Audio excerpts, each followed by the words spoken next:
You need to be designing continuously, not doing initiatives. So the continuous organization design requires someone or a group of people with the role, responsibility, and accountability to be looking at the design of the organization and flagging signals, which is the word you just mentioned, that it's time to start thinking about shifting a bit, not an initiative to do something different.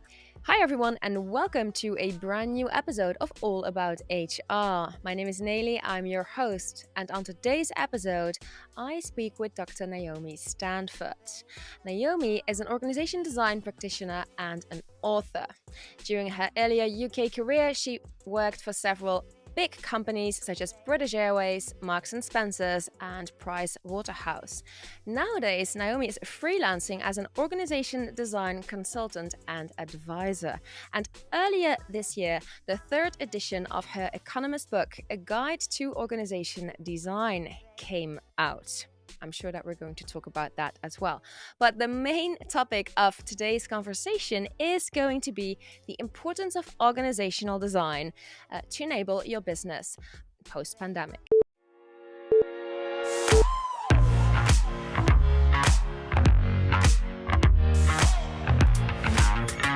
Welcome to another episode of All About HR. Now, before we get to that, though, let me welcome Naomi to the show. Hi, Naomi. How are you?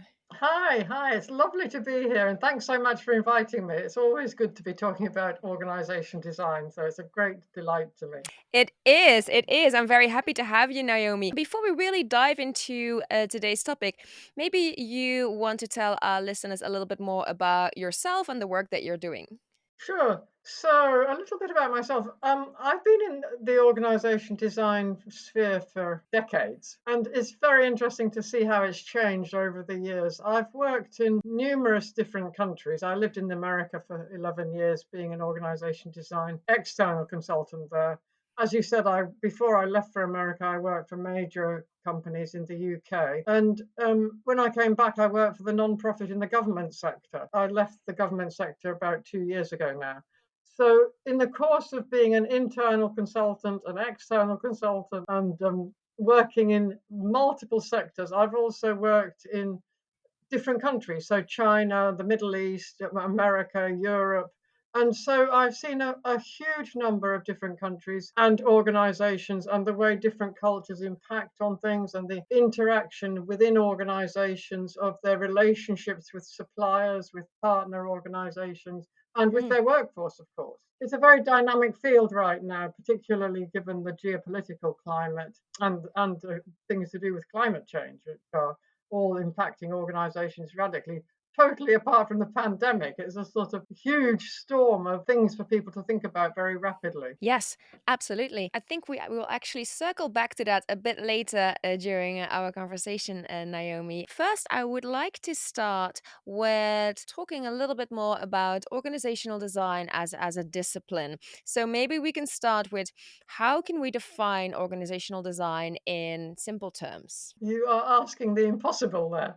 I can just tell you how to define it, how to not define it in simple terms. Organization design is not about the organization chart. And so when I say it's not about the organization chart, an organization chart tells us things, but it doesn't tell us about an organization. And so if you start from the point of view of what an organization chart does and doesn't tell us, you do in fact start to get a good impression of what organization design is. Because an organization chart does not tell us how people interact with each other. It does not tell us how the work flows. It does not tell us about all the people you employ in your organization as contractors, as part-time workers who are perhaps working for a partner organization and have a third-party contract with you. It does not tell you about the technologies that you're using to deliver the work. It does not tell you about the relationships with supplier organizations. And organization design is about all those things that the organization chart does not tell us, as well as the much smaller numbers of things that the organization chart does tell us. which is basically who reports to who and how many are on your direct payroll, and potentially your hierarchy and grading structure. So you can see, if you start in simple terms, think about what the organization chart doesn't tell us, think about what it does tell us, list it all out, and the totality is what organization design is concerned with. I like that approach. I like that approach of thinking of, okay, what does it not tell us, and what does it tell us, and then we are going to get a definition in simple terms. So thank you for that, Naomi. Now, sometimes organizational design processes, they can have a, yeah, not necessarily a great reputation, even though unfairly so. So I would like to perhaps get rid of some of the myths associated with organizational design. So, in your opinion, what are some of these myths? Well, the major one is that it's about the organization chart. The thing about organization design is what you're trying to do all the time is make all the different elements work together smoothly. It's a bit like trying to construct a jigsaw puzzle, but that isn't a tremendously good analogy because that's a fixed thing, and and an organization is constantly shifting.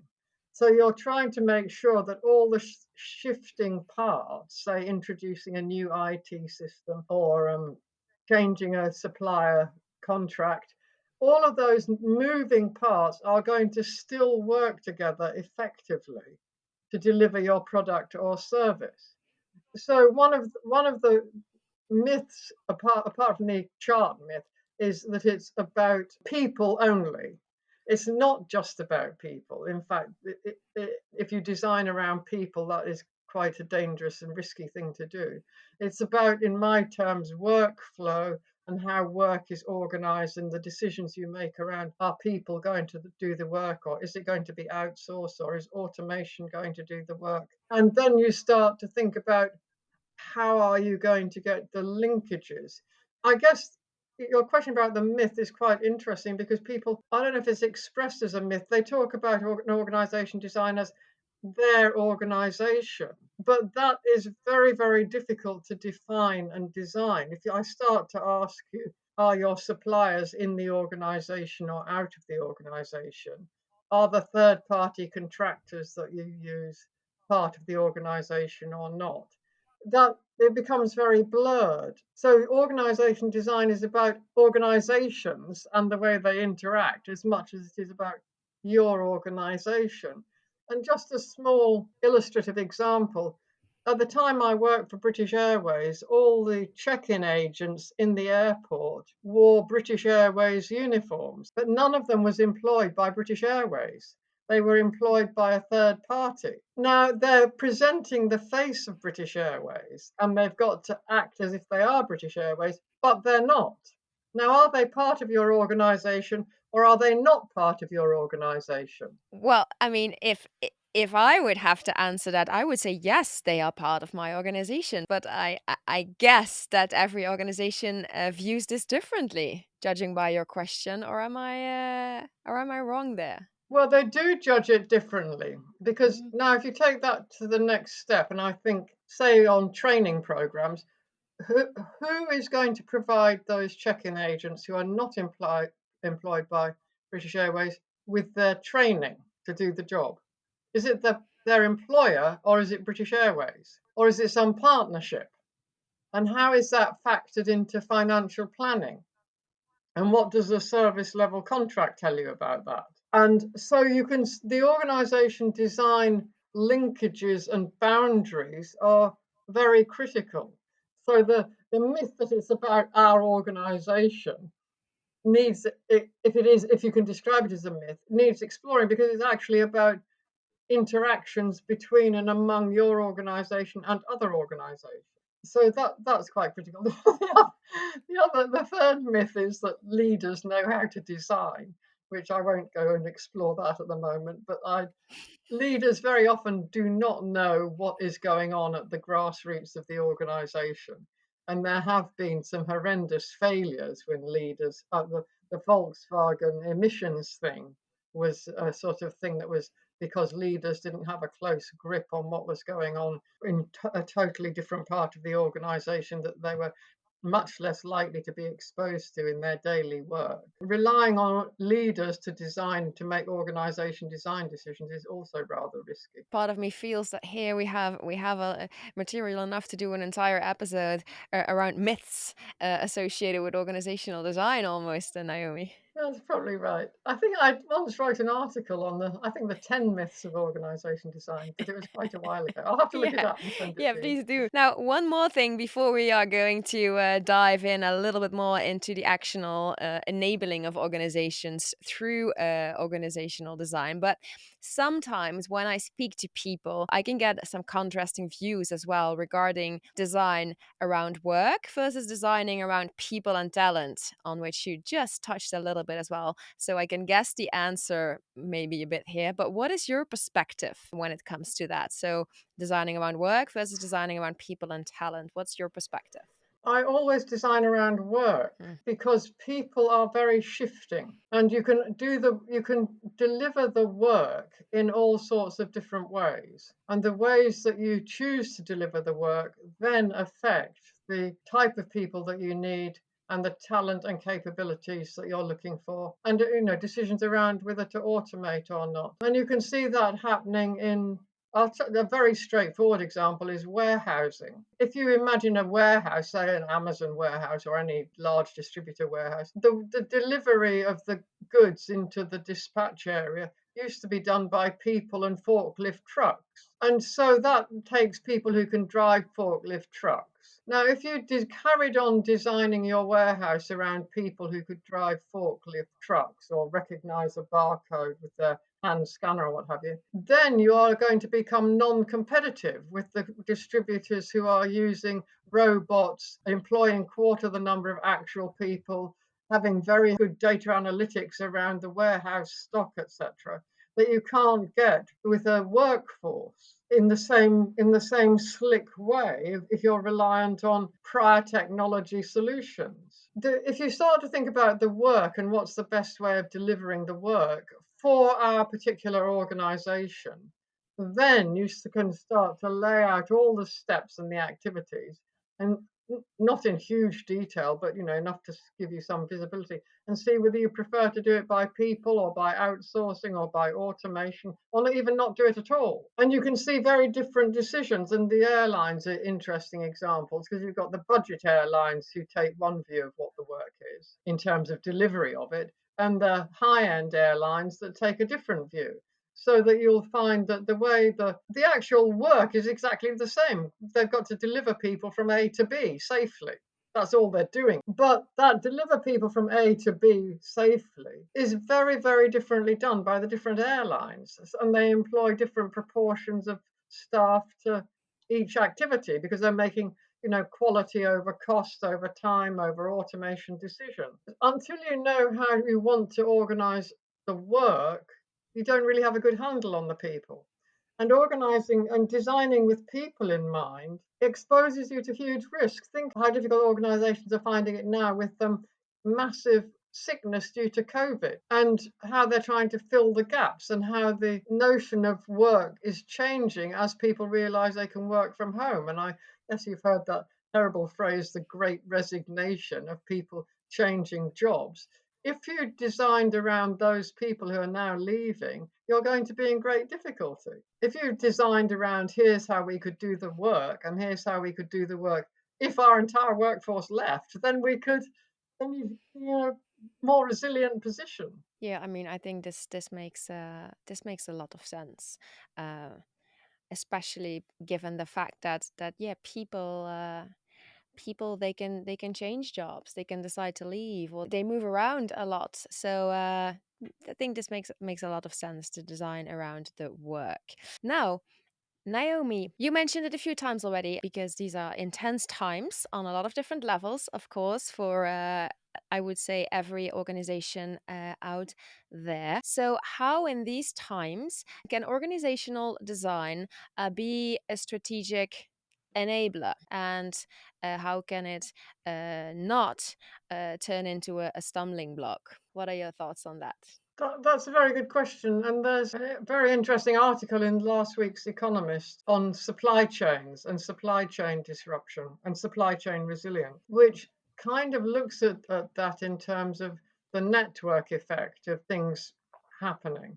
And that how organization design can be an enabler. If you're in a big organization, first of all, look around and see all the people who've got the title word design in their job title. So you'll find there are enterprise designers and graphic designers and communications designers and software designers and customer experience designers and what have you. The design field in big organizations is multidiscipline. Now you've got a strategic advantage if all of that community of multidiscipline designers is working together collaboratively and not independently, because then they're going to see the organization from their multiple Mm. lenses. Because to be strategic, you may have a strategy that you want to speed up your supply chain.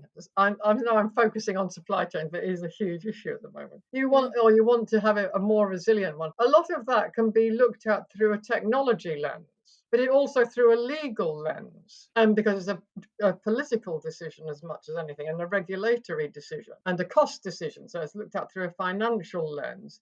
So if you get in the room all the people who see supply chain efficiency through their lenses, and you start to think, how can we design this together more effectively, then you've got a strategic advantage. You have a strategic disadvantage when someone says, oh, how can we speed up this bills of lading bit of the supply chain in isolation? The whole thing about good design is trying to look as far as possible at the system and the network nodes and how the bits of the system interact with other bits, both within and into the outside of the organization, into the wider ecosystem. And the article in The Economist I mentioned does look closely at that, and a lot of researchers are looking at that network effect, the impact of things. Yeah, very interesting, and I think a very relevant example, that one of the supply chain. So thank you for sharing that.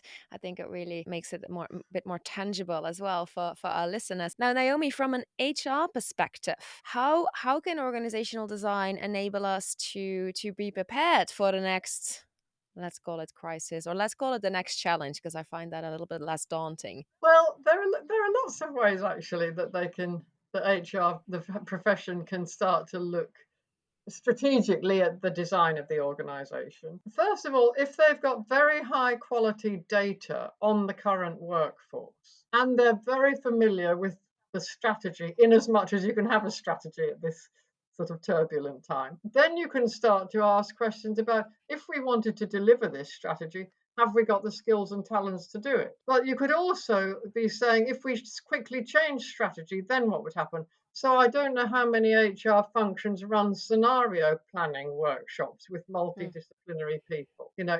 If we lost half the workforce to another pandemic, or if we suddenly, well, I guess most people across the globe have had to shut down operations in some part of the world at some point, and you see that currently people making decisions on, if we had to shut down our operation in Russia, what is the impact on our workforce, and how do we deal with that?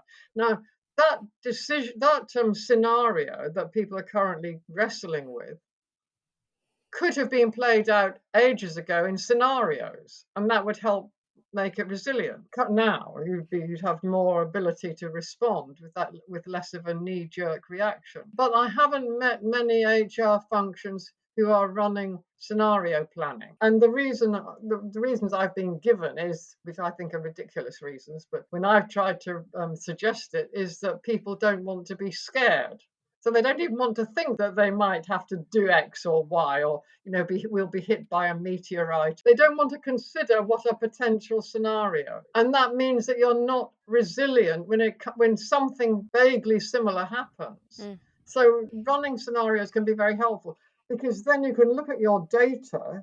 Going back to the data point, and if it's current and reliable and valid, you can start to see, if X happened, have we got the workforce who can deal with it in terms of skills and capabilities, in terms of numbers, in terms of location, in terms of competency levels, etc. But another interesting thing about workforce data, It tells you things that you ask for. It doesn't tell you things that you don't ask for. And in one organization I worked in, I just randomly chatting to people, and I realized that a lot of them had incredible skills that we weren't using. So, they might be a champion rose grower, which in fact one person actually was, or they might be running a parents teacher association at school, or being a football coach, or any of these things, which take huge skill and we don't know about them. And those skills are actually, you can play them into the organization should the situation arise. And we don't value the skills that people deploy outside of the organization. And what I've, as much because we don't necessarily know about them, or we don't think to ask or consider it irrelevant. But what was so interesting about the pandemic 2 years was we started to see ordinary day to day people exhibiting incredible skills that they've never been exhibited in the workforce. And you can see it now in Ukraine. The number of Yeah. people I've met who are helping mobilize stuff going to Ukraine, you think, God, that's a fantastic logistical exercise. And that logistics thing, they're not using in their day to day work in the workplace. So, thinking about what we're not asking of the workforce that isn't in the data could also be very helpful and develop massive levels of resilience. Yeah, absolutely. I think that is a great point that you're making there. Thinking of that, what we're not asking, and how tremendously helpful that can potentially be. Um, Very good point there, Naomi. Perhaps briefly, a few things for HR practitioners. So, what would you say are some of the signs in their organization to look out for that could indicate that it's time to embark on an organizational design initiative? Well, that's another kind of hot button because you need to nowadays, currently, be designing continuously, not doing initiatives. So the continuous organization design requires someone or a group of people with the role, responsibility, and accountability to be looking at the design of the organization and flagging signals, which is the word you just mentioned, that it's time to start thinking about shifting a bit, not an initiative to do something different. So, for example, one that I've used, I think, in the book, Designing Organizations, this new book, Designing Organizations, Why It Matters and Ways to Do It Well, is about the semiconductor industry. We've known for years and years that rare metals are getting rarer and rarer. That's why they're rare. And now the rare metals for making semiconductors and batteries and stuff are in countries which are rather conflict ridden. Now, that weak signal that from 10, I think it's 10 years ago when that started to be highlighted, nobody has done anything about till now. But if you have a group of people who are skilled at looking at what are called weak signals, and in the book I do mention these weak signals, and you start to think, oh, that's an interesting signal. Do we need to start thinking about it? Then you don't need an initiative. You're already beginning to prepare the organization. And in fact, I don't know if you remember the year 2000 when there was that big kind of anxiety that all the computers would fail Mm, because of the way they'd been programmed at the yeah, the year millennium. 2000. Yeah. But that was known years in advance, and that was a continuous organization design piece of work, years in advance, continuous. And then on what was it, the 1st of January 2000, nothing happened. Yeah. It was all fine, because people had been continuously looking at it. And that level of looking is really, really important when you're picking things up. Now, if you look at the current situation, are we looking at what countries might falter now that are partners in our work, or countries that are going to have to respond very differently? How is that going to impact? Now, those are actually strong signals. How is Germany going to manage an oil embargo, for example? That's a strong signal, but a weaker signal might be, how is the hydrogen industry building up in countries where they might want to accelerate it, that sort of thing. Are we doing anything about recruiting people with hydrogen skills into our organization to change our buildings? There are things which we should be thinking about years in Mm. advance. We don't need a hydrogen skilled person right now, potentially, but we do know who could possibly be interested in it. But, that's the sort of thing that we need to be asking. Yeah, absolutely. And that comes I back have to again. say, I don't know a lot about hydrogen, so take that example with a pinch of salt. I think that comes back again, Naomi, to these different scenarios and the scenario planning, right? That you mentioned earlier. I mean, as soon as I think if people are ready and willing to talk and to think about possible scenarios, then I think a logical consequence that would roll out of that would then be, what are the signs we can start to look out for, and are these weak signs or are these stronger signs? Because you've thought about various scenarios, and you can, I guess, couple various different signs to each scenario. So I think it comes back to that, or not. Yeah, there are other ways of doing it, but there you can get a lot of help. There's a very good, organisation like the Institute of the Futures and the World Future Mm, Society, and most governments have future forecasting groups working on future forecasts. And some organisations I've worked in have had what they call horizon scanners, and that would be a great skill for all HR people to develop that horizon scanning capability. yeah, absolutely. Perhaps it can be a new course here at the Academy to Innovate HR at some point. Oh, yeah, um, that's a good idea. Mm, yeah, exactly. Slightly moving tack again here because I wanted to also talk a bit about the key principles for effective organizational design. Starting with, perhaps briefly, Naomi, the five key principles for effective organizational design. Could we maybe run through them? Yeah, sure. So the first one that I had in my book, and the book is based on these five principles, is that the design is driven by the purpose of the organization and the strategy. So you're really thinking, and if this applies with your at working at redesigning just a team, what is the purpose of the team? What is the purpose of the business unit? What is the purpose of the whole organization? It's really, really important to know. And a lot of people don't know. And I've had some great discussions in redesigning HR departments or functions when I say, what is the purpose of your HR function? And that discussion can go on all day. And until you're crystal clear on what is the purpose of that function or that department or that piece of activity, you're not going to be able to design it. It's rather like trying to design a machine and you don't know what it's supposed to do. Is it supposed to dry your hair or is it supposed to take you from A to B? You can't design something without knowing what the purpose of the design is. And you need to also have agreement on that. What is the purpose? And that can also take time because if you think about the purpose of an HR function, it could be to recruit the right people into the right place at the right time. But it could be to ensure diversity, equality, and inclusion as a purpose. Or it could be to make sure that good work is offered to all employees. But they're all completely different design possibilities if you're actually trying to design an organization with those different purposes in mind, because you'd have different policies and different activities. And you may want to say, well, it's about all of those things. But if you want to say all that, then you need a statement that does simply say all that, but very straightforwardly in a way that people can follow. But in most organizations, there's a bit of a, particularly around HR, a bit of a fuzziness around what is the purpose of HR, and which is why you then get the sort of wonderful statements about why can't we have a seat at the table, Mm, that sort of how can we be strategic anyway. That don't go there either.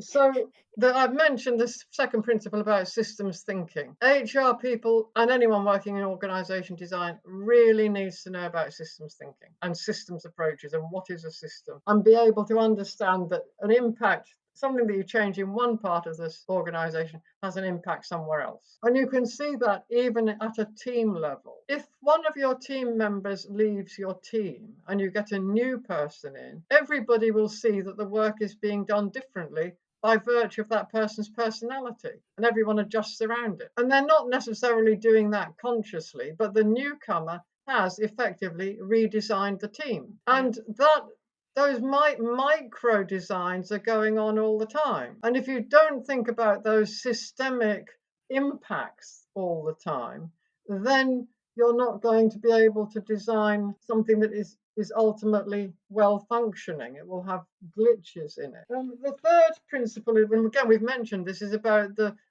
future oriented mindset. You're designing for an unknown future, and because it's unknown, you have to be prepared for a number of possibilities. So you're trying to look at what prepares us for an unknown future. And the unknown could be, immediate. It could be that something happens right now, like a gas leak somewhere and the road blows up, which, in London that happened a few years ago. And the underground station had to be evacuated, and all the office buildings around the pipe had to be evacuated, and were Mm. out of commission for 3 weeks. And so that thing about what could happen, just going repeating the thing about the scenario, can be quite small, Mm. but it can also be potentially quite major. And building in the thinking that this could happen, what are the skills we need if it does? Because other things will happen which potentially aren't exactly the same, but are similar enough to use those resilient attributes. The fourth principle is about the design process is about conversations and social interactions. And again, that doesn't show up on the organization chart, but there's some very good software which designers are using now to map influencers and to look at how social networks interact. And in the old days, when I started in well, the not the very start, because when I first started work, people were allowed to smoke in the workplace. Mm. But after a few years, people had to go outside and smoke. Now, smoking is a great leveler because you go and have a cigarette and you go to this area outside your office or your workplace called smokers area, and you meet people from right across the organization because what they've got in common is smoking. But then they start to chat about the work, and then you've got a social network. And that social network can be really, really powerful and influential. Now, whether I haven't actually connected smokers' networks to levels of influence, but you can see levels of influence are not, and interactions are not related to hierarchical communication. They're running within all of that all the time and can be incredibly powerful. And so those informal conversations are as much a part of the design, trying to pick up on them, as the formal. And the fifth principle I've already mentioned is the continuous design process. It's not an initiative. It's not a Mm. one-off. It's a continuous maintenance, shift, shaping, change sort of thing on a continuous basis. Thank you for that, Naomi. And by the way, I loved the smokers example, and I think you're actually right on that one. I've seen it in various companies I've worked in, especially in France, and yeah, it's definitely something powerful happening there while people are going for a cigarette break. I have. Yeah. Which is not to be underestimated, I think. I have one more question, and then we're going to wrap up because when we're talking about organization design and when we're having this ongoing initiative, what tells us that we are on track? Can you maybe briefly say something about that? Yeah, that also is a good question because on track sometimes shifts. And again, it's the issue with knowing whether you're on track is having both the short term and the slightly longer term view simultaneously. So you're looking for indicators, and organizations do collect a lot of indicators of customer satisfaction, of productivity, of sickness and absence, blah, blah, blah. And what you can start to see is patterns in those if you look across a selection of the data. And one of the things that I tried an experiment with in one organization fairly recently was to look at patterns of sickness and absence in relation to change initiatives, because I wanted to know whether the number of things going on which were shifting the context was having an impact on workforce sickness, which it was. But that meant because we knew that there were a lot of projects, and these were actual projects, so they had a beginning and an end date going on at the same time. We were able to shift some of the milestones of the projects to even them out, so people weren't being impacted by all these changes at the same time, which was obviously being very stressful for them. But having the data to map to the two completely different things, the project schedule plus sickness and absence historically, Hmm. was a eye-opener for some people. And that sort of question around how do you know you're on track? You know you're on track when some of the important indicators like sickness and absence is an important indicator for people in an organization. But other important indicators are things like machine failures or productivity drops or financial slippage or stuff like that. Hmm. So knowing what your baseline indicators of effectiveness are is part one. Part two then is the design intended to improve those indicators or at least maintain them? Are they staying stable or are they dropping? If they're dropping, what in relation to what else, if you see what I mean? Mm-hmm. And then if we want to bring in some new indicators, so saying you've opened up a new product line or another customer segment, how are you going to start building that up and looking?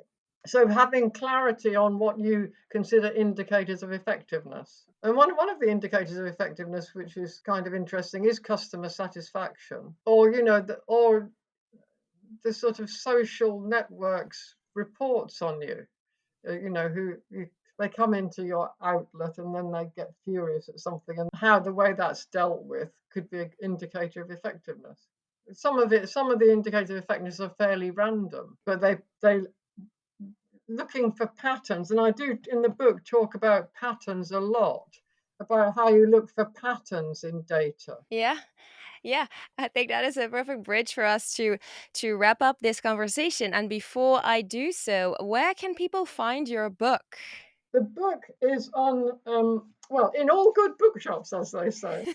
Yes. It's available as a paperback. It's available as on Kindle. I don't think it's available just as an audio book yet, but it's very accessible.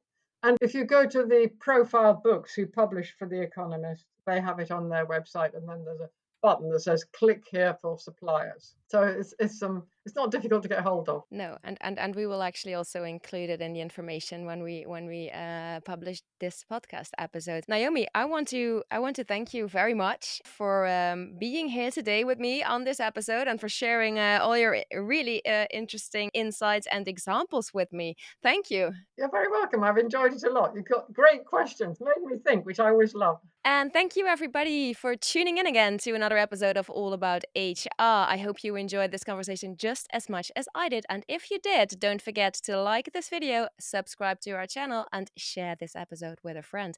Thank you very much. And I see you very soon again for a new episode. Goodbye.